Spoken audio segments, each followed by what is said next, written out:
Welcome to star 9 news. నెల్లూరులో కొవ్వూరు మాజీ MLA Prasanna Kumar Reddy ఇంటిపై దాడి జరిగితే నామమాత్రంగా కేసు పెట్టడం అన్యాయమని మాజీ మంత్రి అనిల్ కుమార్ యాదవ్ ఫైర్ అయ్యారు. నెల్లూరులో మాజీ మంత్రి నల్లపరెడ్డి ప్రసన్న కుమార్ రెడ్డి ఇంటిపై దాడి జరిగి ఇన్ని రోజులు జరిగిన తర్వాత నిన్న ఎవరి పేర్లు లేకుండా ఎవరో గుర్తు తెలియని వ్యక్తులు దాడి చేశారని నిన్న కేసు కట్టారని మాజీ మంత్రి అనిల్ కుమార్ విమర్శించారు. ఇక వీడియోలో స్పష్టంగా కనిపిస్తున్న వారి మీద కేసు కట్టలేదన్నారు.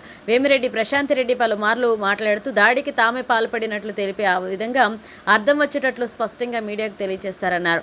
జిల్లా రాజకీయాల్లో 6 సార్లు ఎమ్మెల్యేగా పనిచేసి సీనియర్ రాజకీయ నాయకులుగా వైసీపీ కుటుంబ సభ్యులుగా ఉన్న ప్రసన్న తోడుగా ఉంటే అనిల్కు ఏమి సంబంధం అనడం ప్రశాంత్ రెడ్డి అహంకారానికి నిదర్శనమన్నారు.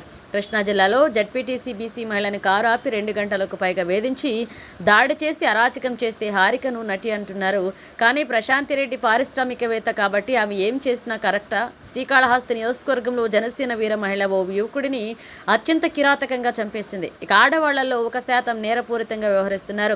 ఇంటిపై దాడి ఘటనను కప్పిపుచ్చుకునేందుకే ప్రసన్న అన్నపై తొందరలో మట్టి ఎత్తారంటూ లేదా ఇంకో దొంగ కేసులు పెట్టారన్నారు. గతంలో వీపీఆర్ను పొగిడింది నిజమే. అప్పుడు వీపీఆర్ జగన్మోహన్ రెడ్డిని పొగిడారు కదా. రాజకీయాల్లో పార్టీలో ఉన్నప్పుడు వారి తప్పులు కప్పిపుచ్చుతూ మాట్లాడతాం. పోలీసులు సరైన కేసులు కట్టకపోతే అధికారుల బాధ్యత వహిస్తారంటూ ఆయన విమర్శించారు. ఈ ఫుటేజ్ ఇవ్వడం జరిగింది. ఈ ఫుటేజ్ ఆధారంగా దీనికి సంబంధించి ఎవరెవరు వచ్చారో వాళ్ళందరినీ కూడా ట్రేస్ చేసి, ఎందుకంటే ఆ రోజు రాత్రే 2 డిఎస్పీలు, నగర డిఎస్పీ, రూరల్ డిఎస్పీ గారు వస్తే మేము ఐడెంటిఫై చేస్తాం, మేము వాళ్ళ మీద కేసు కడతామని చెప్పారు.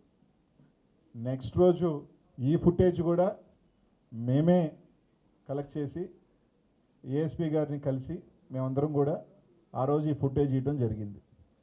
దాదాపు ఫుటేజ్ ఇచ్చి కూడా 6 రోజులు అవుతూ ఉంది.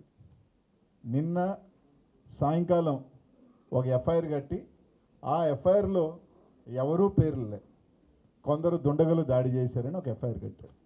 అంటే ఇంత స్పష్టంగా ఒక ఫుటేజ్ ఇచ్చి ఆ ఫుటేజ్లో ఎవరెవరు ఉన్నారని మాకు తెలిసిన దాదాపు 8-9 మంది ముఖ్య నాయకులు, కొవ్వూరుకు సంబంధించిన ముఖ్య నాయకులు పేర్లు ఐడెంటిఫై స్పష్టంగా కనిపిస్తున్నా కూడా ఈ రోజుకి కూడా ఒక కేసు కట్టకపోగా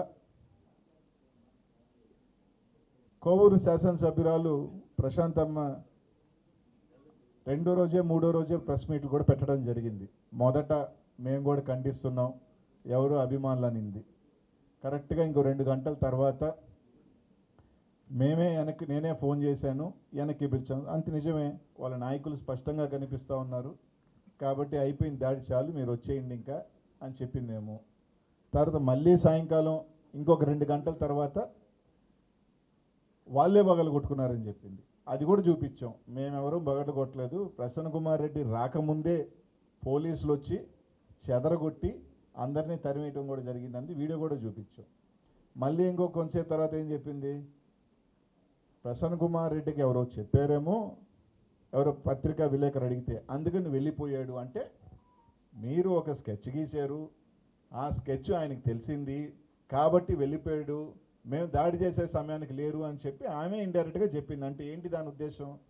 మీరు 200 మంది వెళ్ళండి, ప్రసన్న కుమార్ రెడ్డి మీద దాడి చేయండి, ప్రసన్న కుమార్ రెడ్డిని హతమార్చండి అనేదే కదా స్పష్టంగా కనిపిస్తూ ఉంది. ఇంత స్పష్టంగా ఆమె నోట్లో నుంచే ఆమె స్పష్టంగా పత్రికా ఇది ఏది కూడా మేము చెప్పేది ఏది కూడా దీంట్లో ఒకటి కూడా మేము ఏదో వేగ్గా ఒకరి మీద నింద వేయటం కాదు. స్పష్టమైన ఆధారాలు ప్రెస్లో చూపిస్తున్నాం, ఎవరెవరు వచ్చారు, ఎవరిల్లు అది కనిపిస్తూ ఉంది. ఆమె చెప్పిన ప్రెస్ వీడియోస్నే కోట్ చేస్తూ ఉన్నాం. ఆమె చెప్పింది మీ పత్రికల ద్వారా చెప్పిందే మేము చెప్తా ఉన్నాం. ఈరోజు అలాగే ఇంత దాడి జరిగి వైఎస్ఆర్ కాంగ్రెస్ పార్టీకి సంబంధించి మేము మద్దతు తెలియజేస్తే అందరూ ఆయన ఎందుకు వచ్చాడు, ఈయన ఎందుకు వస్తున్నాడు, ఆయనకి ఏం సంబంధం? నీ మీద 4 మాటలు మాట్లాడితే రాష్ట్ర వ్యాప్తంగా ఈ జిల్లాలో అందరి చేత ప్రెస్ మీట్లు పెట్టించుకొని అన్నీ చేయించుకున్నప్పుడు ఒక పెద్ద కుటుంబం, వైఎస్ఆర్సీపీకి సంబంధించిన ఒక జిల్లాలో 6 సార్లు ఎమ్మెల్యే, ఒక మాజీ మంత్రి, 15 సంవత్సరాలుగా మా అందరికీ కూడా వైఎస్ఆర్ కుటుంబంలో కలిసి పార్టీలు కలిసి నడుస్తున్నాం. ఈ జిల్లాలో ఒక పెద్దన్నగా అందరికీ కూడా రాజకీయాలలో ఎలా మెలగాలో, ఎలా హుందాగా ఉండాలో అనేది నేర్చుకున్న వ్యక్తికి సమస్య వస్తే ఆయన మీద హత్యా ప్రయత్నం జరిగితే, ఒక హత్యా ప్రయత్నం జరిగితే మేమందరం పోతే ఆయనకేం పని, ఆయనకేం సంబంధం అంటే అది ఏందని ఇది అంటే ఆయనకేం సంబంధం ఏంటంటే ఇప్పుడు అనిల్ కుమార్ యాదవ్కి నాకు సంబంధం ఎందుకు ఉండదు? ముందుగా ఏ పౌరుడికన్నా రాజకీయాలు పక్కన పెడదాం, ఏ పౌరుడైనా ప్రశ్నించే హక్కు, ఒక వ్యక్తి మీద ఇట్లాంటి దాడి జరిగినప్పుడు ఒక పౌరుడిగా స్పందించే హక్కు నాకుంది. తర్వాత వైఎస్ఆర్ కాంగ్రెస్ పార్టీలో మేము అందరం కూడా కలిసి 15 సంవత్సరాలుగా కుటుంబ సభ్యులుగా మెలిగి ఈ పార్టీలో ముందుకు వెళ్తా ఉన్నాం. వాళ్ళకేం సంబంధం, ఆయనకేం సంబంధం, వీళ్ళకేం సంబంధం అనే మాట